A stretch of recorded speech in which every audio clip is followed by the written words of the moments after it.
আসসালামু আলাইকুম, আমি মোহাম্মদ আলী আশরাফ খান বলছি।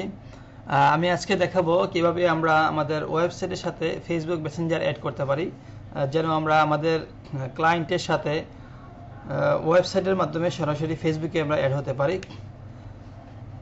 সেক্ষেত্রে আমরা প্রথমে একটা প্লাগ ইন ইনস্টল করে নেব। সেজন্য আমরা অ্যাড নিউতে ক্লিক করব। অ্যাড নিউতে ক্লিক করার পরে আমরা প্লাগ ইনে গিয়ে লিখব হেডার অ্যান্ড ফুটার,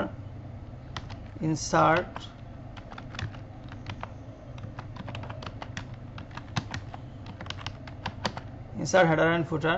তাহলে আমরা একটা WP বিগিনার যে প্লাগইনটা আছে ইনসার্ট হেডারস এন্ড ফুটার, এটাতে আমরা ইনস্টল করে নেব। তারপর আমরা অ্যাক্টিভেট করে দিলাম।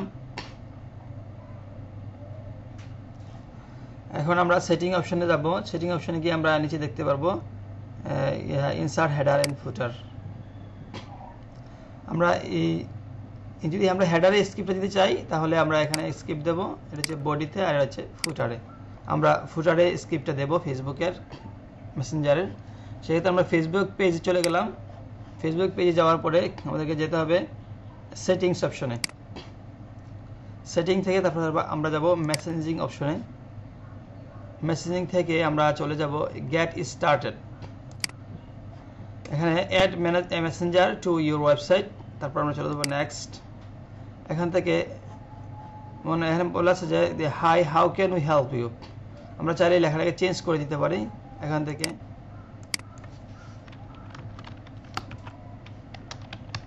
হ্যালো দিলাম। তারপর আমরা গেস্ট চ্যাট আমরা যদি অন করে রাখি তাহলে আমরা যে কেউ ফেসবুকে লগ ইন করা ছাড়াও আমাদের সাথে চ্যাট করতে পারবে। তারপর নেক্সট দিলাম। এখান থেকে আমরা চাইলে এই কালারটা আমাদের ওয়েবসাইটের যে নির্দিষ্ট কালার থাকবে ওই কালার অনুযায়ী আমরা কালারটা এখানে সেট করে দিতে পারি। মনে করেন এটা হচ্ছে আমার ওয়েবসাইটের কালার, সেট করে দিলাম এটা। তারপর আমরা লেফট সাইডে রাখবো না রাইট সাইডে রাখবো, সাধারণত রাইট সাইডে বেশিরভাগ রাখা হয়। তারপর হচ্ছে অটোমেটিক্যালি এক্সপান্ডেড, এটা অটোমেটিক্যালি এক্সপান্ড হবে কিনা আমরা অন করে রাখলাম। এটা হচ্ছে ডেস্কটপ ভিউ, এটা হচ্ছে মোবাইল ভিউ। তারপর আমরা নেক্সট যাব। এখান থেকে আমরা যে ওয়েবসাইটটা করতে চাই এখানে আমরা এই ওয়েবসাইটের লিঙ্কটা এখানে দিয়ে দেব। সেক্ষেত্রে আমি aliashraf.top এই ওয়েবসাইটে লিঙ্কে যাচ্ছি। যদি এখান থেকে ক্লোজ করে দিলাম, নতুন করে নিয়ে আসছি। এই ওয়েবসাইটের এই লিঙ্কটাকে, মেইন ওয়েবসাইটের লিঙ্কটাকে আমরা কপি করে নেব। তারপর এখানে আমরা পেস্ট করে দিব। তারপর আমরা সেভে ক্লিক করে দেব। তারপর হচ্ছে আমাদের যে এই স্ক্রিপ্ট আসছে এই স্ক্রিপ্টটাকে আমরা কপি করে নিব। এখান থেকে আমরা এই স্ক্রিপ্টটা ফুটারে পেস্ট করে দেব। সেভে ক্লিক করব। এখন যদি আমরা আমাদের ওয়েবসাইটটাকে রিলোড দেই,